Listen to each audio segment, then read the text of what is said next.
Hey, this is Sky. Welcome to my YouTube channel. You can like and subscribe and see all my videos. I talk a lot about personal growth and development. I like to talk a lot about how to conquer anxiety, depression, PTSD, addiction, how to get in shape, how to take control of our mind, how to be strong. These are all topics that I love. Let's talk a little bit more this time about anxiety. There's a lot of people that have anxiety. I know I have had battles with it. I like to talk about that in the past because I feel like that I've conquered a lot of the anxiety that I used to have, and there's a lot of different ways that you can do this. You know, it's all about what you put into yourself. I call them inputs. What are you putting in to your system? And what you put into your system will determine how your machine is going to run. What kind of fuel you put in there is going to tell you how well it runs. How well you tune it is going to tell you how well it runs. How well you maintain it is going to tell you how well it runs. And this is the way our bodies can be like, and our bodies and our minds are connected. One of the aspects of just personal happiness, being a happy person all the time, and I don't mean being positive all the time like some goddamn psychopath in a fucking psych ward, because those are the only people that are happy all the time. Somebody in a rubber room with a straitjacket, you know, like the Joker. Everybody goes through their ups and downs, but I don't let anxiety freak me out anymore. I don't get panic attacks anymore. I don't go through whole days of those symptoms of anxiety. Some people go through whole weeks that way, months at a time. They just can't shake it. You need to get on top of your lifestyle in all these various ways. But today I just really want to talk about how much media are you absorbing. This is important.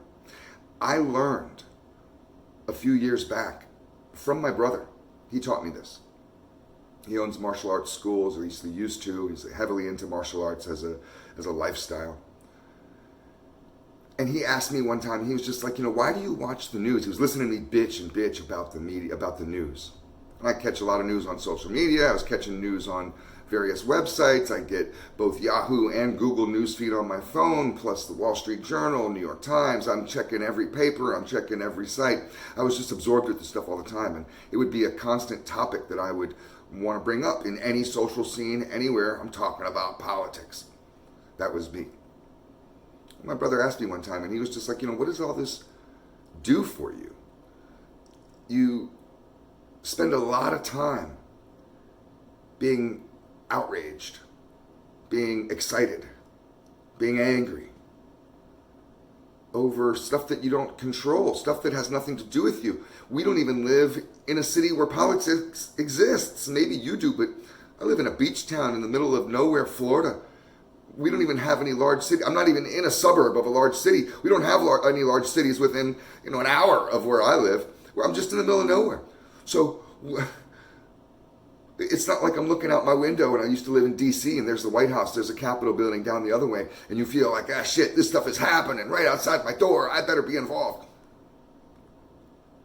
Now, I don't know where, if you're watching this, where you live and what your lifestyle is, but when my brother asked me that, it kind of got me thinking, and I was really starting to realize, wow, I'm watching this TV show too much. That's what it is. Sure, I'm online sometimes and catching my news feed, but so it's not always just watching CNN or Fox, but I'm catching this reality show too much. You have to understand that media, just like any other form of entertainment, is designed to get ratings. And the people that do the programming of the content, they realize this, and they give up certain stories in order to put certain headlines in there that they know are going to draw your eye.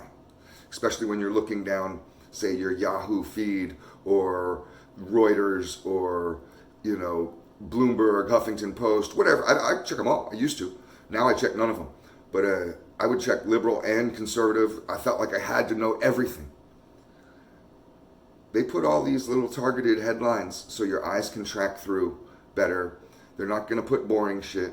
If you want to know what's going on in your community with your local city council, good luck. There's not even an article in your local paper about that. It's only exciting stuff. Stuff that's going to get you going. Sex, violence, those types of things. Very few feel-good stories. Even if you watch the news, the only feel-good story is all the way at the top of the hour at the end of the show, they'll have just 2 seconds of it before they pass the show off to the next person.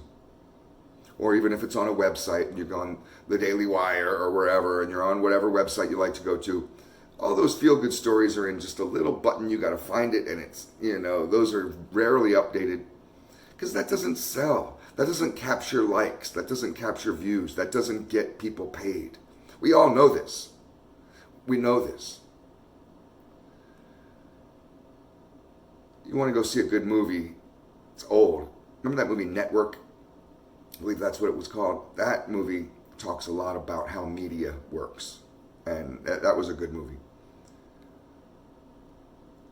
But I learned to just turn all of it off. The first thing I did was to delete off my Facebook feed and any kind of social media that I had, to get rid of all the news related items. Now, it feels like at first that you're missing out, but you're really not. It's like any other TV show. You can be enthralled in Game of Thrones, and if you stop watching it all of a sudden, if you're forced to stop watching it or whatever reason, you feel like, oh man, I'm really missing it. But your life isn't actually changing.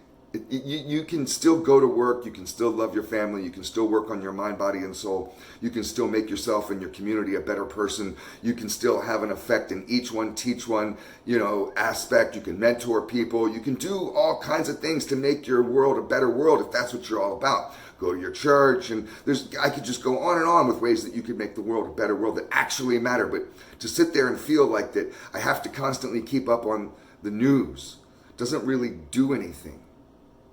It's a show.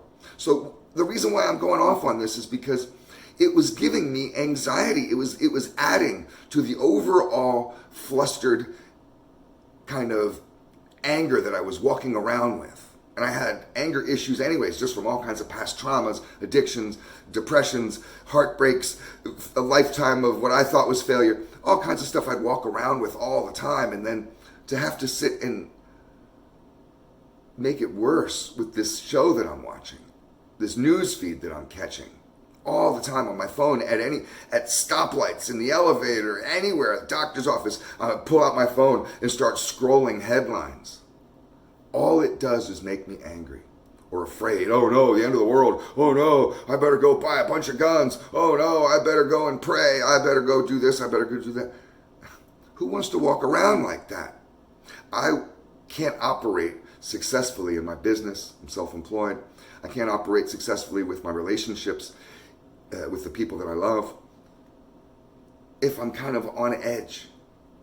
If all Sky wants to talk about is how fucked up shit is, how angry he is, shaking his fist at the world all the time. Because I think I know better, and I'm always trying to say, there's politicians are so stupid. And that was me all the time. And not only did other people get sick of it, but it just made it hard for me to function normally, because I was always walking around with anxiety, with anger. I think that all of us can take a little step back from the media. You can still catch a little bit. I still catch my little favorite show. I watched Tucker last night. I like Tucker. I've liked him since he was on TV 20 years ago with Paul Begala, that liberal guy, and they had that liberal conservative show. They would do and Tucker used to wear the bow ties. I know a lot of people hate him, but so I got my little show. I'll watch it, but that's really the unless it's really important and I have to go and turn it on, a terror attack or something, and you really want to find out what's going on. I try to avoid, for the most part, the daily headlines. I don't need to know the news that much. Just give me the important stuff. You're not missing anything. This is what I realized. And you're not missing. It feels like you are, but you're not. And you're really not. It's the same bullshit every day. It's a recipe.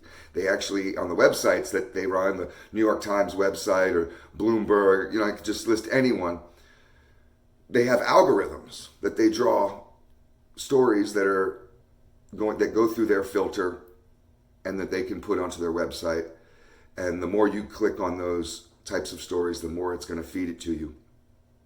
And it just starts to learn the type of outrage that excites you and what gets your heart pumping. And that is very successful for them because they can keep you coming back to that website and you can be riveted. Oh man, there's just all kinds of crazy stuff. And look at that. And you're scrolling down. Oh my God, and look at that. I can't put myself through this all day. I like to have more of an even keel. Smoother waters. No drama.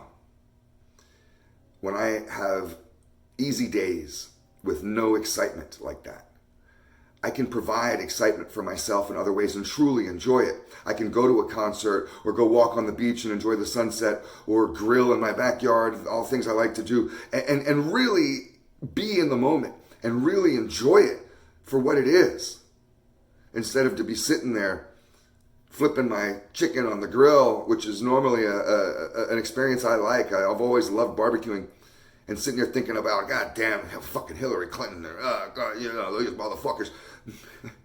It doesn't matter. You're watching a TV show that's just getting to you too much. So I think that a little bit of advice for all of us is just to start like a dope head. Get rid of half of your addiction. You may not be able to stop completely and go cold turkey. That's hard to do because you're addicted. So cut it off in half. Cut your usage off in half. Go delete half of those sites that you got on Facebook that you when you scroll it, when you go check your wall, and it's all that various political shit. Get rid of half of them. Get rid of half of them. Replace them with other things. You like travel? Have pictures of travel locations.